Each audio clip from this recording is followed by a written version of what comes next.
Hello साथियों, आप सभी का खान जॉब इन्फो में स्वागत है। आज हम बात करेंगे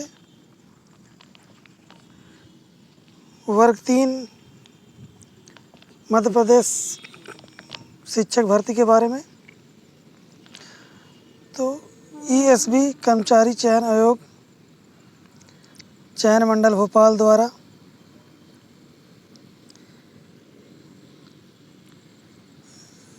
नोटिफिकेशन जारी कर दिया गया है। आज हम देख रहे हैं मध्य प्रदेश शासन स्कूल शिक्षा विभाग एवं मध्य प्रदेश शासन जनजातीय कार्य विभाग द्वारा प्राथमिक शिक्षक के लिए संयुक्त पात्रता परीक्षा की 2024 संचालन नियम पुस्तिका। ये वर्ग 3 की परीक्षा के लिए नियम पुस्तिका हमारे सामने है। ऑनलाइन आवेदन पत्र प्रारंभ की तिथि 1/10/2024 से शुरू होगी और 15/10/2024 तक लास्ट डेट है। इसमें संशोधन की तिथि 1/10/2024 से शुरू होगी और 20/10/2024 तक चलेगी। आप फॉर्म भरने के साथ ही इसमें संशोधन भी कर सकते हैं, जो 5 दिन तक ज़्यादा रहेगी। प्राथमिक पात्रता परीक्षा के लिए आरक्षित अभ्यर्थियों के लिए 500 रुपया और ओबीसी, ईडब्ल्यूएस, दिव्यांगजन अभ्यर्थियों, अनुसूचित जाति, अनुसूचित जनजाति के लिए 250 रुपये देना होगा। एमपी ऑनलाइन पोर्टल जो हम देख सकते हैं 60 रुपये। इसके अतिरिक्त रजिस्टर्ड सिटीजन यूजर के लॉगिन फॉर्म भरने का 20 रुपया और जो साथ में कंप्यूटर ऑपरेटर जहाँ से आप काम करवाओगे उसका चार्ज अलग से उसको देना पड़ेगा। ऑनलाइन परीक्षा पद्धति समय सारणी हम देख सकते हैं सामने। 10 नवंबर 2024 रविवार से प्रारंभ होगी। 2 पाली में पेपर होगा।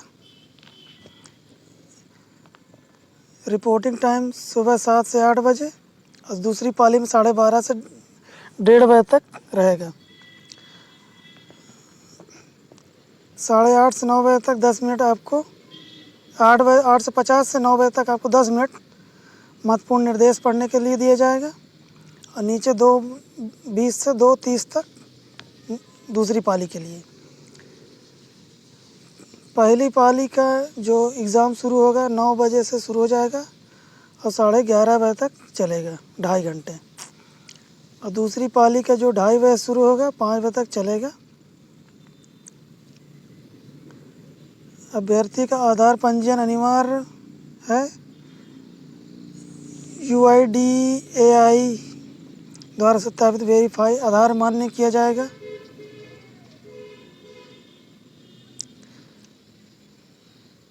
ये सब टिप्पणी है दोस्तों, इसे आप ध्यानपूर्वक पढ़ लेंगे। कोई भी चीज़ छोड़ना नहीं है। परीक्षा कक्ष में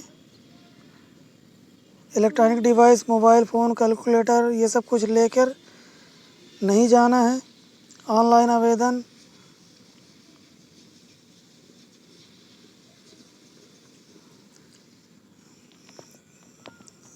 पत्र क्रमांक के द्वारा ही ऑनलाइन परीक्षा के प्रवेश पत्र मिल जाएंगे आपको। ये सब आप लोग बार बार किए होंगे। जो नए अभ्यर्थी हैं वो ध्यानपूर्वक पढ़ लेंगे ताकि उनका फॉर्म सफलतापूर्वक सबमिट हो सके। अब हम आगे देखते हैं।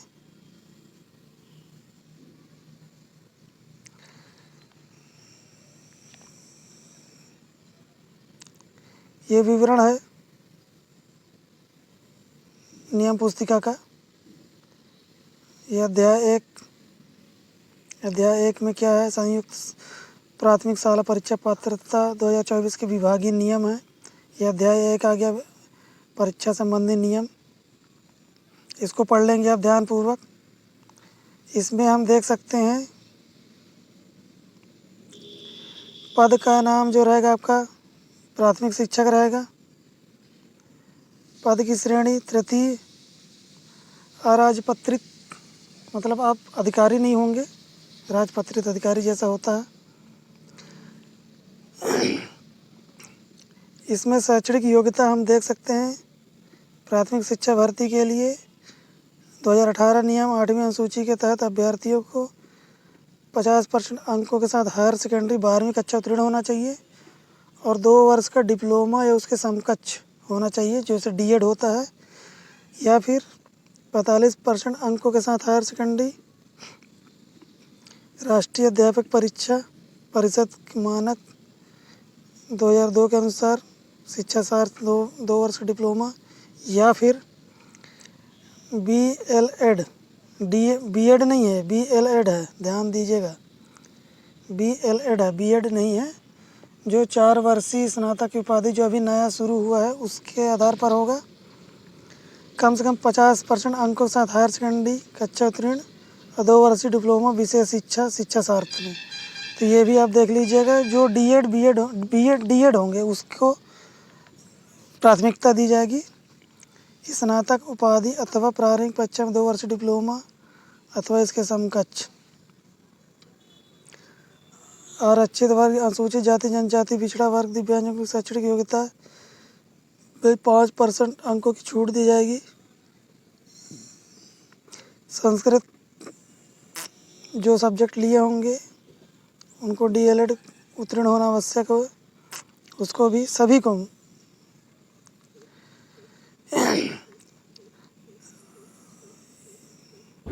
शिक्षक पात्रता परीक्षा में जो क्वालिफाइड होंगे उनका पद नाम प्राथमिक शिक्षक।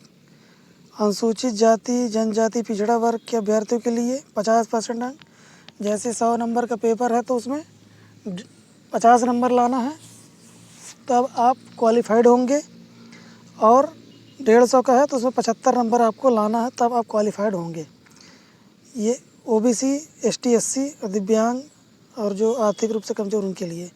जो अनारक्षित वर्ग है उनको 60% अंक लाना है, 100 में 60 नंबर अनिवार्य रूप से लाना पड़ेगा, तब वो क्वालिफाइड माना जाएगा। ये आप ध्यानपूर्वक पढ़ लीजिएगा। मैं बहुत देर तक पढ़ूंगा तो वीडियो लंबी हो जाएगी, फिर आप लोग वीडियो देखते नहीं हैं। और ये पूरा साफ़ सुथरा है। आप जैसे आपको अगर दिखाई ना दे तो आप अपने चैनल का क्वालिटी बढ़ा लेंगे तो आपको ये पूरा क्लियर दिखाई देगा। ये PDF है दोस्तों। ये अध्याय 2 का नियम और शर्तें हैं, इसे भी आप लोग पढ़ लीजिएगा।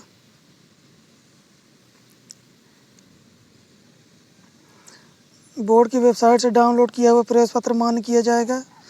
काला बॉल पेन लेके जाना अनिवार्य होगा। लिखित कार्य हेतु हस्ताक्षर भी करना पड़ता है। फ़ोटो युक्त पहचान पत्र, आधार कार्ड, मतदाता पहचान पत्र, Aadhaar card, PAN card, driving licence या जो जिसमें फ़ोटो लगा हो वो आप ले जा सकते हैं। क्या नहीं ले जाना है वो इसमें लिखा है।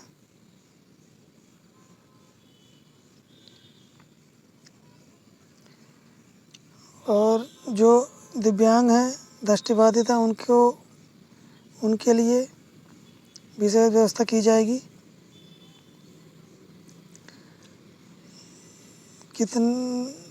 दोस्तों अब हम आगे देख लेते हैं। लेखन सहायक नियुक्ति। लेखन सहायक ऐसा विद्यार्थी होना चाहिए, ये दिव्यांगों के लिए है।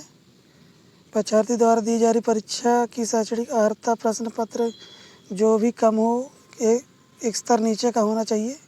जैसे 12वीं का है तो 10वीं 8वीं का होना चाहिए, 9वीं का होना चाहिए, 11वीं का होना चाहिए। वो आपके बदली में लिखने का काम कर सकता है। यदि अभ्यर्थी प्रतिपूरक समय हेतु आवेदन करता है तो उसे छूट दी जाएगी। ये आप इसे ध्यानपूर्वक पढ़ लीजिएगा। ये भी दिव्यांगों के लिए है। ये एडमिट कहाँ से डाउनलोड होगा, कैसे डाउनलोड होगा, ये इसमें लिखा है दोस्तों। बाकी आप बोलेंगे तो आपका जो कंप्यूटर ऑपरेटर होगा जहाँ से फॉर्म भरवाएंगे वो आपका फॉर्म भर देगा, आपका प्रवेश पत्र भी निकाल देगा। इसमें अब हम देख लेते हैं दोस्तों,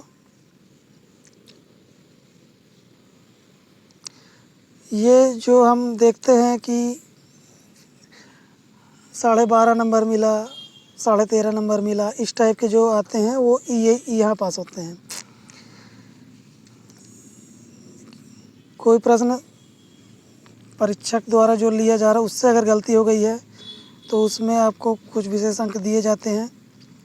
जैसे 100 प्रश्नों में आपके पेपर में 2 प्रश्न अगर गलत हैं, 2 प्रश्न निरस्त किए जाते हैं, तो अभ्यर्थी 98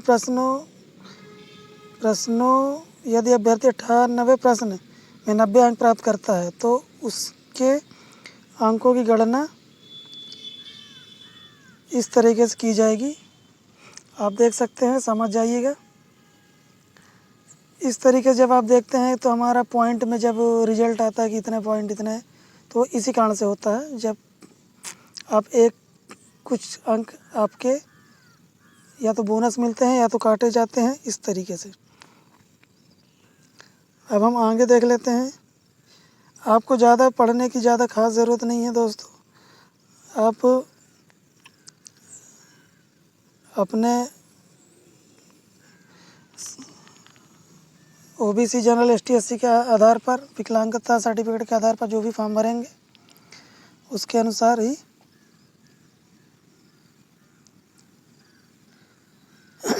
फॉर्म भराएगा। जो फॉर्म भरने वाला होगा भरेगा। अपने से बिल्कुल भी फॉर्म ना भरें। यह देखिए, स्वयं से फॉर्म भरने के लिए आपको ऑप्शन दिया गया है स्वयं के द्वारा, कंप्यूटर द्वारा फॉर्म भरने का। तो ये आप परेशान मत होइएगा। आप इसके जगह में अपनी पढ़ाई पर ध्यान दीजिए ताकि आपके प्रश्न ज़्यादा से ज़्यादा हो सकें। ये बहुत सालों बाद ये भर्ती आई है, तो इसलिए आप अपनी तैयारी को मजबूत रखें। एक बार इसे पढ़ लें और अपनी तैयारी में लग जाएं। अब आवेदन फॉर्म भरने का समय अवधि देख सकते हैं।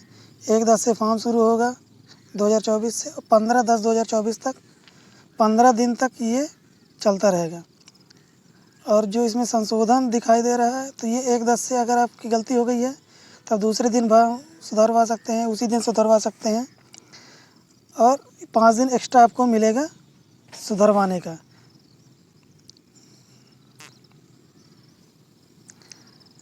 प्रथम पाली, द्वितीय पाली हम जो शुरू में हमने चर्चा कर चुके हैं वो यहाँ पास दिखाई दे रहा है।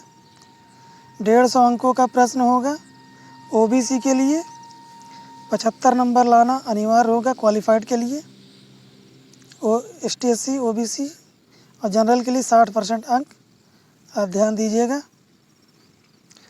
परीक्षा सेंटर हम कहाँ हमारा परीक्षा सेंटर हो सकता है, तो आप अपने घर के पास के परीक्षा सेंटर को जब चुनाव करेंगे तो ये आप पहला नंबर, दूसरा नंबर इस तरीके से डाल सकते हैं कि आप पहले प्राथमिकता कहाँ दे सकते हैं।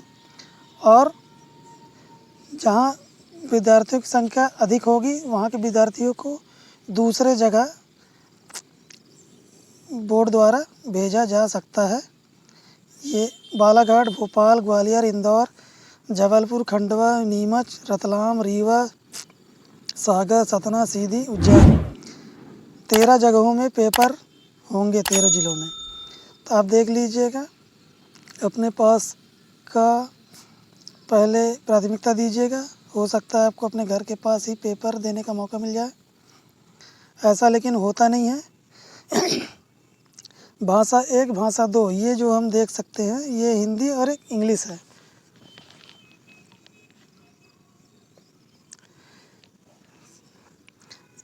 जो हमारा सिलेबस है, किस तरीके के सिलेबस हमारे सामने होंगे जिसमें से हमारा पेपर होगा।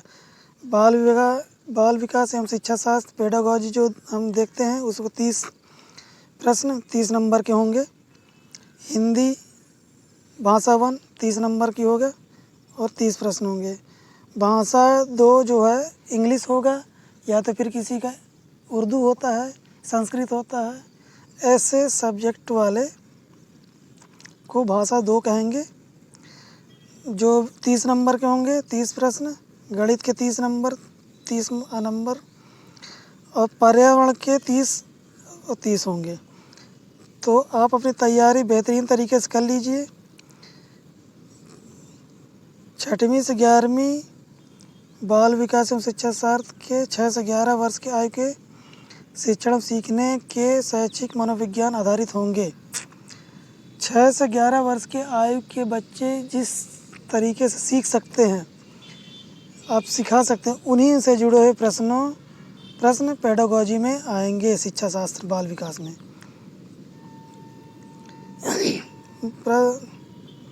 चुनी गई भाषा, जैसा कि हमने बताया, भाषा 1 में चुनी गई भाषा के माध्यम से आधारित होंगे। और भाषा 2 में भाषा एक पृथक होगी, जिसमें हिंदी, अंग्रेजी, संस्कृत, उर्दू में से कोई एक भाषा भाषा 2 में चुना जाएगा। अब हम आगे देख सकते हैं, ये जैसे बाल विकास से 15 प्रश्न आएंगे, तो इन सब में से जुड़ के आएंगे। दोस्तों ध्यान दीजिएगा, ये आपका पूरा सिलेबस है। इसी के अंतर्गत आपके बाल विकास से जुड़े हुए प्रश्न आएंगे 15 प्रश्न। इसलिए आप सिलेबस के आधार पर ही पढ़ाई करें और जो पॉइंट आउट दिया गया है उसको बिल्कुल भी ना छोड़ें। जैसे आप ये पॉइंट छोड़ के, ये पॉइंट विशेष नहीं है, इस पॉइंट के अंदर जो पियाजे, पलवल, कोलहर, थर्डनाइक, रचना, आलोचनात्मक, ये सब आपको पढ़ना है। जैसे सामाजिक निर्माण में ये छोड़ के ये भी पढ़ना है। साथ में जेंडर की भूमिका, लिंग भेद, शैक्षणिक, ये पढ़ना है। जो कॉमा लगे हैं उनको भी पढ़ना है, तब जाके आपके 15 प्रश्न आपके इसमें से मिलेंगे। ये आप देख सकते हैं, हिंदी भाषा के 30 प्रश्नों में 15 प्रश्न समझ अवबोध के और भाषाई विकास हेतु ये। तो इसमें हम देख सकते हैं गद्यांश होगा, नाटकीय, एकांकी, निबंध, इसके 15 प्रश्न होंगे। आपको एक पैराग्राफ दे दीजिएगा, उसमें से आपको छांट के उत्तर लिखना है इस तरीके से।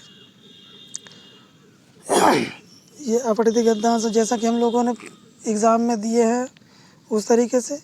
और जो 15 नंबर के होंगे ये होगा दोस्तों। इसमें आप देखिएगा, हमको अधिगम सामग्री, पाठ्य पुस्तक, दूरसंचार सामग्री, बहुकक्षा स्रोत, कठिनाइयाँ, चुनौती, व्याकरण, ये सब आपको पढ़ना। जितने कामा लगे हैं उन सबको पढ़ना है। ये इंग्लिश के आ गया, इंग्लिश के 15 क्वेश्चन, अनसीन पैसेज के 15 नंबर। ये प्रश्न बनाने के लिए बहुत ऊंचा चीज़ है। आपके प्रश्न इसी में से बहुत ज़्यादा बनते हैं और बहुत ज़्यादा सही होते हैं, तो ध्यानपूर्वक इसे कंप्लीट करना है। संस्कृत सब्जेक्ट जिसका होगा वो उसके लिए है, उर्दू सब्जेक्ट जिसका होगा ये उसके लिए है, ध्यान से पढ़ेंगे। गणित सबके लिए है, तो गणित के देख लीजिए पूरे जो पॉइंट आउट हैं, तो ये पॉइंट तो पढ़ना ही है, इसके अंदर जो जो होंगे वो पढ़ना है। जैसे हम बता दे रहे हैं, पैसा, लंबाई, भार, आयतन, ये सब पढ़ना है। लंबाई, भार, आयतन, छोटी बड़ी संख्या, भाग, गुणा, समतुल्य, भिन्न, भिन्न, दशमलव, भिन्न, अवधारणा, ये विभिन्न सिर्फ पढ़ के एक सब्जेक्ट पढ़ के नहीं, एक पॉइंट नहीं पढ़ना, उसके अंदर कितने प्रकार के भिन्न हो सकते हैं वो सब पढ़ना है। तब आपके 30 क्वेश्चन अब सही होंगे। पेडागोजी आ गया, ये पर्यावरण अध्ययन आ गया दोस्तों। इस तरीके से आप अपने सिलेबस को कंप्लीट करेंगे और ध्यानपूर्वक इसको पूरा करेंगे और अपने पढ़ाई को एक कोई स्थान प्रदान करेंगे और एक शिक्षक के रूप में चयनित होंगे। इसलिए आप पूरी तरीके से आप अपना फॉर्म भरने के बाद अब अभी से जो पढ़ाई कर रहे हैं लगातार पढ़ाई करते रहें, एक भी प्रश्न ना छोड़ें। बहुत ज़्यादा कट ऑफ जाता है दोस्तों, बहुत लोग तैयारी कर रहे हैं सालों से, इसलिए आप अपनी सीट को कंफर्म करने के लिए तैयार हो जाएं आपको जानकारी कैसी लगी दोस्तों? आप लाइक और कमेंट करके ज़रूर से बताएंगे। धन्यवाद। थैंक